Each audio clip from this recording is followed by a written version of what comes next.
А вие познавате ли Planex M?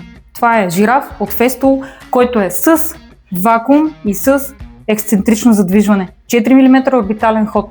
Машина, която спокойно можете да работите до Q3 и Q4. И точно това го прави много интересен вариант за хората, които ежедневно шлайфат шпаклов. Защото тук в Festool са събрали нещата, които реално усещате в работата. Фин ексцентричен шлайф, добра ергономия и най-вече система, която работи заедно с прахосмокачката. Когато свържем Planex 2M с подходяща Festool прахосмокачка, можем да регулираме силата на засмукване, така че машината буквално да се придържа към стената или тавана. И това не е просто ефектна демонстрация. При продължително шлайфане над глава, част от теглото вече не ви остава изцяло в ръцете и след няколко часа работа разликата има значение. Самата машина тежи около 4 кг, има 400 ватов безчетков мотор, а оборотите могат да се регулират между 5000 и 8500 в минута, така че да адаптирате работата спрямо повърхността и абразива. Работната й дължина е 1,40, което я прави много удобна точно за стандартни жилищни помещения, стени и тавани, без да работите с ненужно дълга и тромава машина. А прахоизмукването не просто създава вакуума, то отвежда праха директно от зоната на шлайфане, което означава по-чиста работа, по-добра видимост върху повърхността и по-малко прах във въздуха и из целия обект. И когато съберем всичко това с ексцентричното движение и 4 мм орбитален ход, за който ви казах в началото, получаваме машина, с която спокойно можем да гоним висок клас подготовка Q3 и Q4. Така че ако до сега този модел е оставал малко в сянката на останалите Planex, определено си заслужава да го погледнете. Това е Festool Planex 2M.